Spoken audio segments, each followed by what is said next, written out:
Once again, I found myself at a gorgeous beachfront home in Malibu's Zuma Beach, and I worked from 6 in the morning until around 6 in the evening. There was perfect sunset on the horizon and a brisk chill in the air.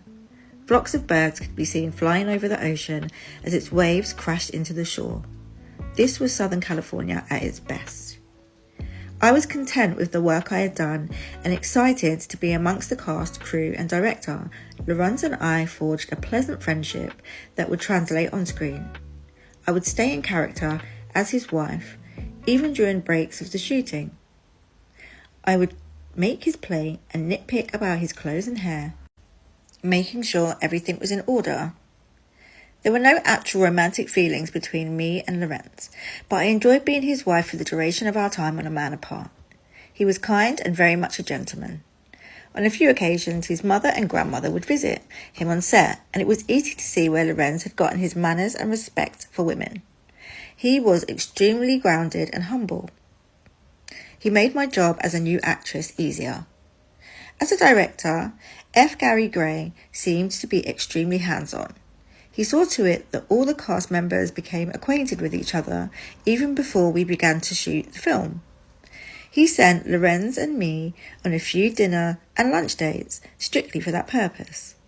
Gary was also very helpful to me and guided me through the entire process. He gave me a few pointers about acting, of course, but also made me aware of my body on camera.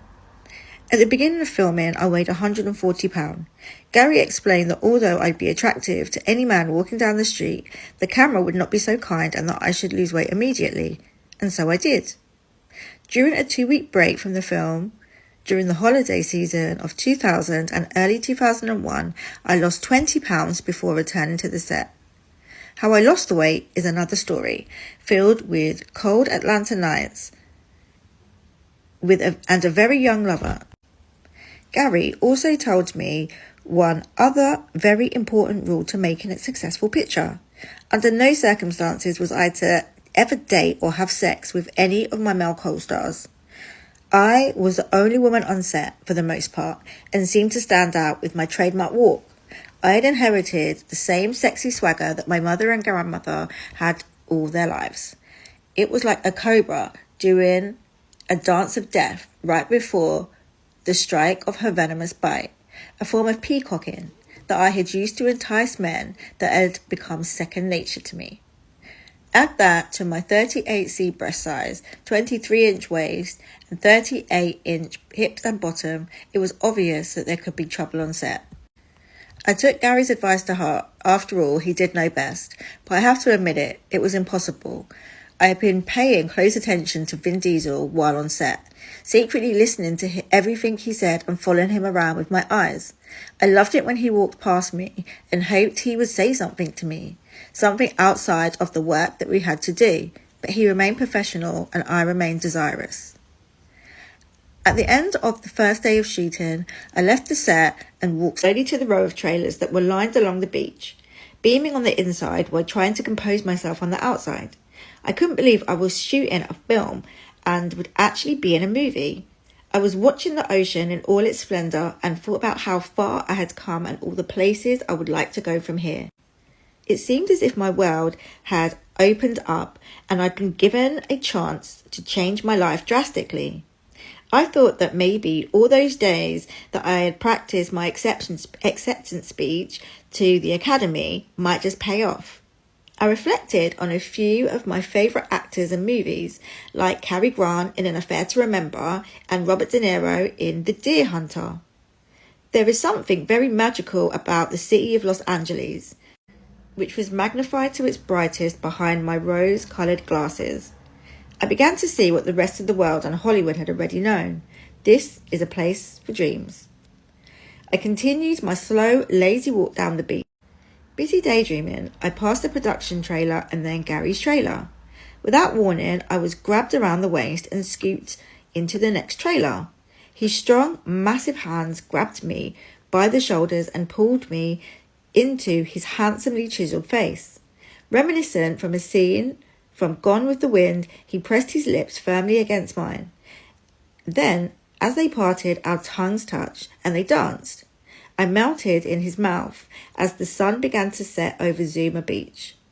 Vin and I were breaking all the rules and falling for each other. I knew that what we were doing was forbidden, but it felt so right and so necessary. I had imagined this scene from the first moment I'd met him, but had never thought it was possible. He had been changing his clothes and wore only his pants and his bare chest pressed against mine.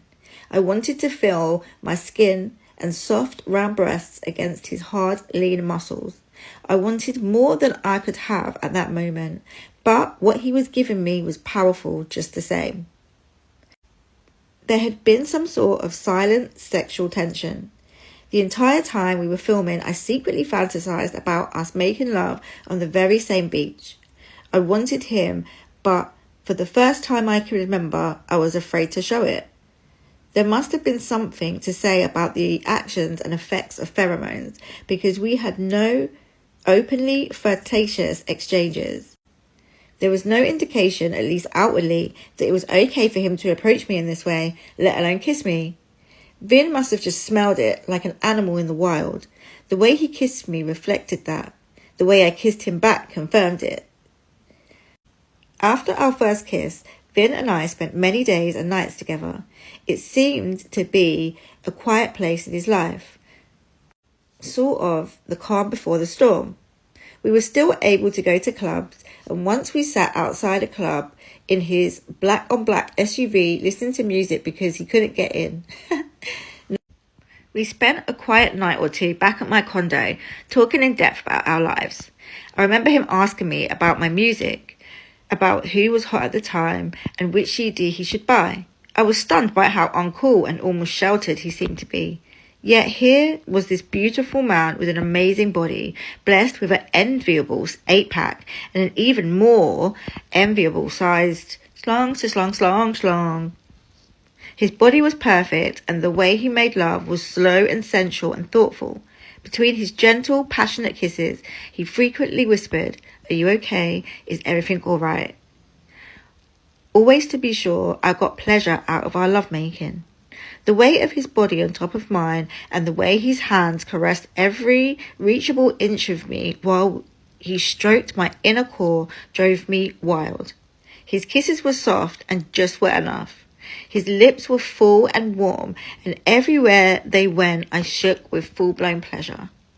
I was so attracted to this man. I was so attracted to this plain, straight-laced guy who had never owned an R. Kelly album or even heard a Ja Rule record, even after they filmed The Fast and the Furious together. I liked him because he was the opposite of me and everyone I knew. He represented a new life that I could easily picture myself living.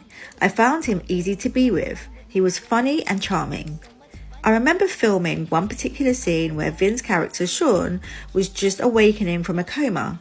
I sat there watching him act brilliantly, just as the camera focused on my face to catch my emotional reaction to his awakening.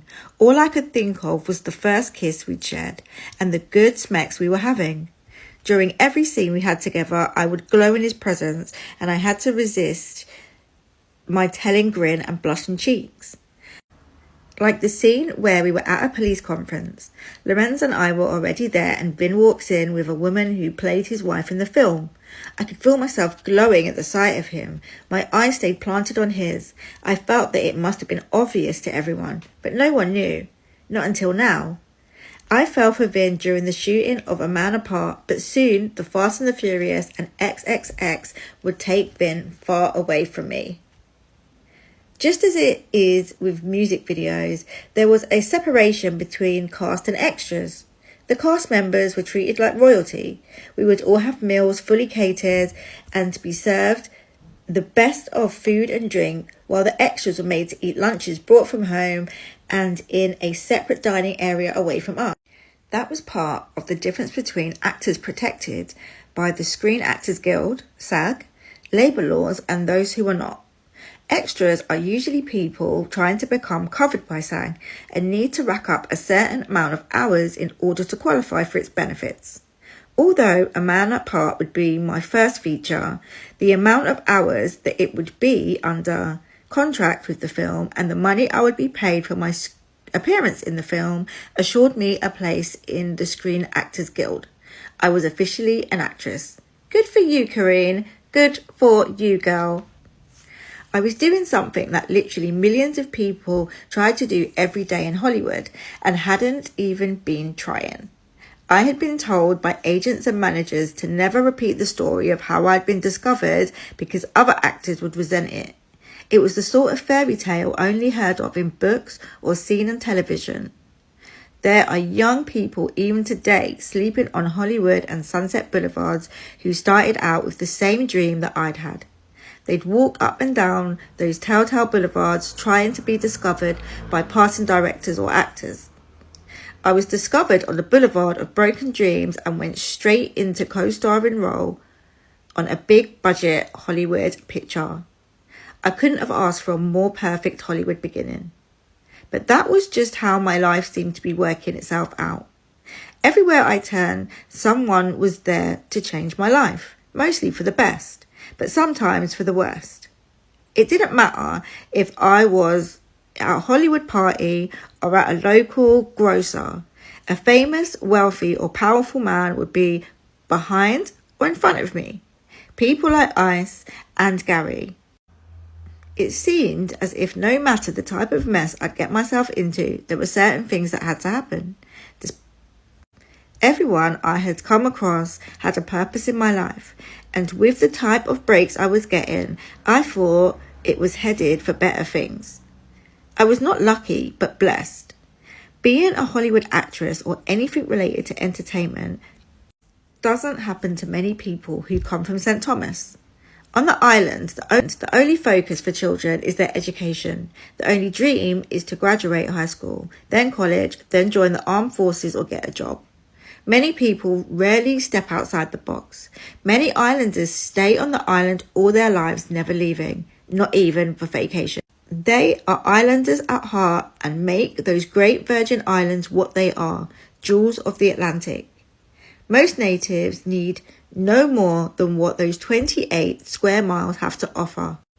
But I'd always been a dreamer, though I would soon learn the value of that old adage about being careful what you wish for, courtesy of a certain NBA legend.